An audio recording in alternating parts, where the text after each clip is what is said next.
nga abaisiramu bajaguza Yidi Adhuhiya munsi yona okutuuka yekanga ne wano Uganda bajagwiza n'olwaleero eitendekero erya Islamic University in Uganda abaisiramu bona begeitira bajaguza Yidi eno.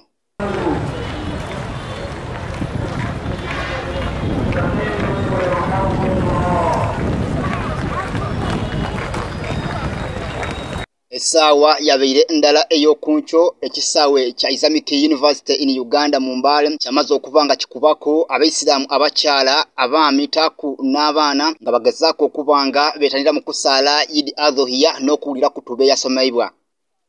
Dr. Suleiti Kabali nakulira dawa kwitendekero eryo yamaze okubanga asaba abaikiriza okubanga byetu bakuuma emirembe kaseera kano taku n'okulonda okujja okubanga kutandika. Sana okubeera nti tweyisa bulungi nga tuli mu maka gaffe, amaka gabeeremu emirembe gyetuwulira yasaze munne yakoze kino na kino yafumise munne ebiso ebyo byonna si bintu bya mulembe. Olwekyo tulina okubeera nga tweyisa bulungi era nga tujjukira enjigiriza z'Obusiraamu tubeere nga tuddayo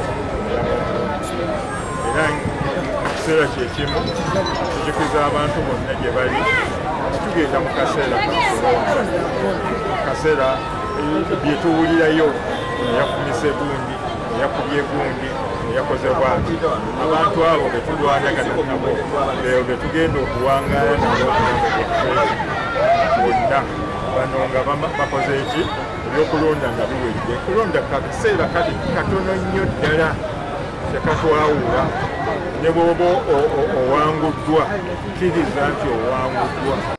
Director wa Islamic University in Uganda obubaka bwe bwabise mwamumyuka ku nsonga d'ebyenfuna Professor Dr. Kaziba Mpaata yalaze okusiima eri abeirukirire abaisiramu nente olukumi olulambirira nga bino n'abasiramu abeiwanga erya Turkey babaweire ente taku n'embuzi. Ente zirukumi era kati bwotunula eri banga wali olaba ente z'abantu ng'ente ezo bagenda zisala tebalese za kulunda za kusala abantu babawe ennyama twabawadde kuponies tugabidde ebitongole byonna naye twagala kinoomadde kuba ku luli bagaba ennyama ne bagisanga ng'ate eri ku midaala ekitakola bulungi n'ennyama y'abantu kugirya bawulire muli nti ennyama ebayingidde si kuwulira bubi ng'abavubuka bagabe naye bawulire muli beebaze Allah nti Allah weebale kutuwa bintu bino kale ng'ennyama eno evudde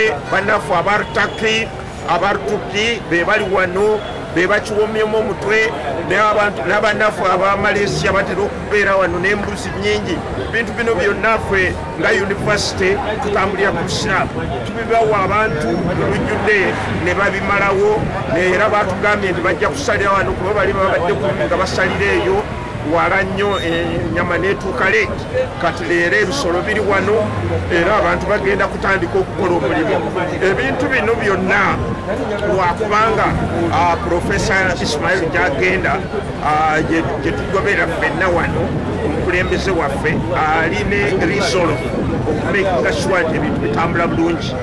Obubaka bwa rekita obwabise mu Professor Dr. Kaziba Mpaata yasabye abaisiramu okubanga abagumiikiriza taku n'amazima mu bulamu bwabwe babawangalira nga bagoberera ekyafaayo. The director was very happy and pleased with the different donors, the different supporters of IU and more especially Turkey, the brothers who came from Turkey and provided us with 1,000 cows that were delivered at the farm to be distributed to the different beneficiaries in their different locations.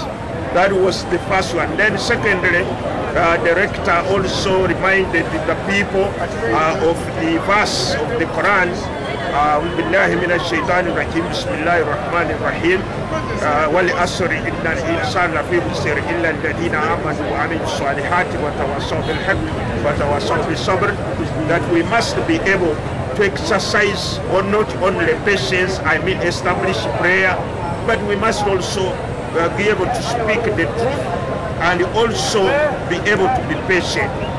Just as Ismail and was to the father, to make sure that he accepted that you can slaughter if that is the will, and that is what you have been instructed by Allah subhanahu wa ta'ala. And fortunately, Allah, both of them agreed, and they were patient. Nobody was struggling with one another. They were only committed to what Allah has instructed them to do, and that commitment had been translated into an animal. So we learned that Allah subhanahu wa ta'ala asks us also to be patient. One, we must establish prayer. We must be dedicated in prayer. We must know that prayer is 5 times. That's when we remind ourselves every time, and we must do it.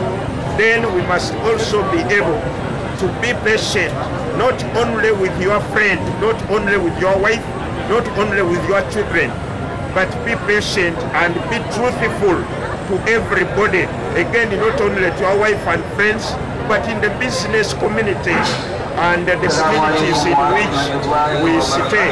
That Nekindi yakonye okukuuma emirembe mu iwanga lyatu Uganda nga kyonka niso kubanga kireta enkulankulana. one is very important. Then the last one was to remind people that this peace that we have has got, it's not just coming by chance. It is Allah subhanahu giving us this peace through the government of Uganda. Therefore, we thank His Excellency the President for providing the peace. Somebody can go to Kampala anytime. People can come from Kampala anytime. People can go to Arua. People are loading onions, Irish potato, tomatoes, anything, and they are going everywhere they want. And this peace that we have, we must not leave it go. We must not indulge ourselves in hatred. We must ensure that we vote for tranquility, we vote for peace, and we vote for progress. Because if you fail and you follow those who are looking for their own personal gain, you slip into what the other countries have now gone through, like Sudan, like Libya, like Syria. Kulwa Airspace Media Uganda, Nizena Mayo Medi, ateranga nze.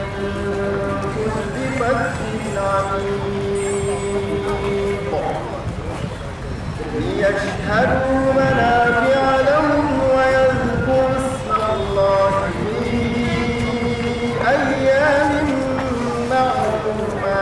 معلومات ويذكروا اسم الله في أيام معلومات على ما رزقهم من بهيمة فكلوا منها وأطعموا البائس الفقير ثم ليقضوا تفثهم وليوفوا نذورهم وليطوفوا بالبيت العتيق ذلك ومن يعظم حرمات الله فهو خير له عند ربه وأحلت له